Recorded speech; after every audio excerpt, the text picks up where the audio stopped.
Bismillahirrahmanirrahim. Assalamualaikum warahmatullahi wabarakatuh.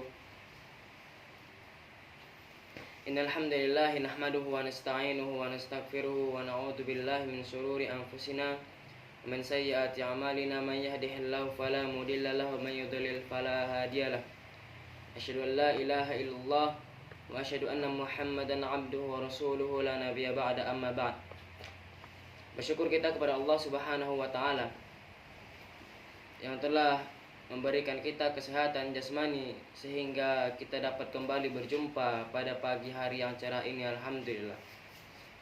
Dan tidak lupa pula selawat beserta salam kita tuturkan kepada Nabi kita yang tercinta, yakni Nabi kita Nabi Muhammad sallallahu alaihi wasallam. Allahumma shalli ala Muhammad wa ala ali Muhammad. Baiklah saudara-saudara muslim yang dirahmati Allah Subhanahu wa taala. Pada pagi hari ini kita akan melanjutkan taklim harian kita setiap pagi tentang membahas kitab Ihya Ulumuddin. Membahas tentang penjelasan ilmu yang fardu kifayah. Ketahuilah bahwa fardu tidak berbeda dengan selainnya kecuali dengan menyebutkan bagian-bagian ilmu. Sedangkan ilmu-ilmu dengan dinisbatkan kepada fardu yang kita hadapi adalah terbagi kepada syara' dan bukan syara'. Saya maksudkan dengan syara' adalah sesuatu yang diambil dari para nabi alaihissalam salawatullah alaihi wasallamu, dan akal tidak menunjukkan kepadanya seperti berhitung, tidak pula percobaan seperti kedokteran, dan tidak pula pendengaran seperti bahasa. Sedangkan ilmu-ilmu yang bukan syara' itu terbagi kepada sesuatu yang terpuji, sesuatu yang tercela, dan sesuatu yang boleh atau mubah. Ilmu yang terpuji adalah sesuatu yang berkaitan dengan kemaslahatan urusan-urusan dunia, seperti kedokteran dan berhitung. Ilmu itu terbagi kepada sesuatu yang fardu kifayah dan sesuatu yang fadilah atau utama namun tidak fardu. Adapun fardu kifayah adalah setiap ilmu yang tidak dapat dibutuhkan dalam menegakkan urusan-urusan dunia seperti kedokteran, karena kedokteran itu suatu kepastian atau doruri namanya dalam kebutuhan dalam menjaga kekalnya tubuh, dan seperti berhitung karena itu pasti dibutuhkan dalam pergaulan, membagi wasiat, warisan dan lain-lainnya. Inilah ilmu-ilmu yang seandainya suatu negeri tidak ada orang yang menegakkannya, maka penduduk negara itu berdosa.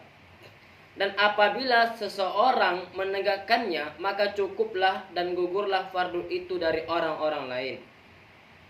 Maka tidak heran terhadap perkataan kami bahwa kedokteran dan hitung termasuk fardu kifayah. Sesungguhnya pokok-pokok perindustrian juga termasuk fardu kifayah seperti pertanian, perajutan, dan politik.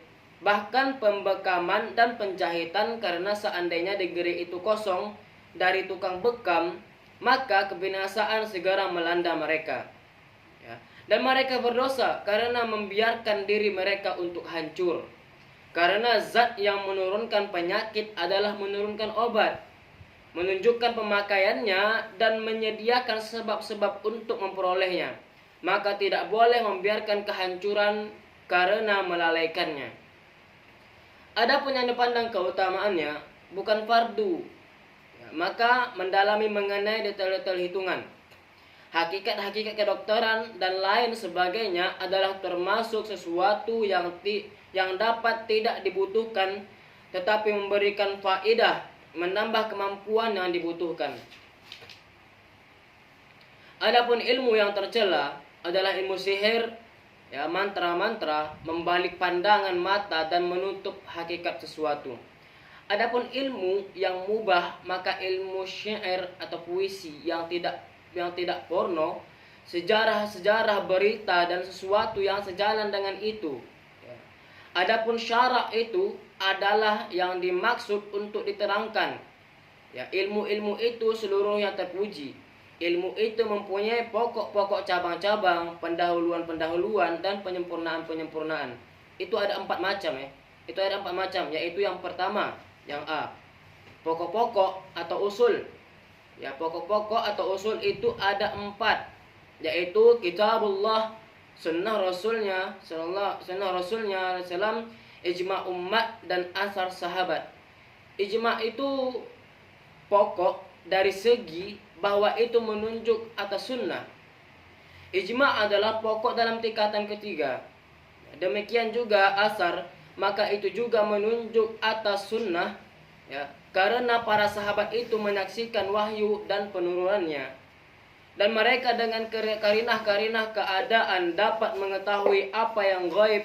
Gaib itu tidak diketahui oleh selain mereka, dan barangkali kalimat-kalimat tidak cukup untuk mengungkapkan apa yang diketahui dengan karinah-karinah. Maka karena segi ini, para ulama berpendapat untuk mengikuti mereka dan memegangi asar mereka. Demikian itu dengan syarat yang khusus atas segi yang khusus bagi orang yang berpendapat demikian itu, dan tidak layak untuk menjelaskannya dalam hak ini. B, atau yang kedua, cabang atau furu', yaitu sesuatu yang dipahami dari pokok-pokok ini, bukan dengan kepastian lafal-lafalnya, tetapi dengan pengertian-pengertian diketahui oleh akal. Oleh sebab itu, meluaslah pemahaman itu sehingga dari lafal itu dipahami oleh apa yang dilafalkan oleh lafal lainnya, sebagaimana dipahami dari sabda beliau sallallahu alaihi wasallam, la yaqdil qadi wa huwa ghadban. Artinya, hakim itu tidak menghukumi di mana ia dalam keadaan marah. Ia tidak menghukumi apabila menahan air kencing, lapar, atau merasa sakit. Ini terbagi menjadi 2 macam, yaitu yang pertama, berkaitan dengan kemaslahatan dunia dan itu termuat dalam kitab-kitab fikih, dan yang bertanggung jawab adalah para fuqaha, mereka adalah ulama dunia.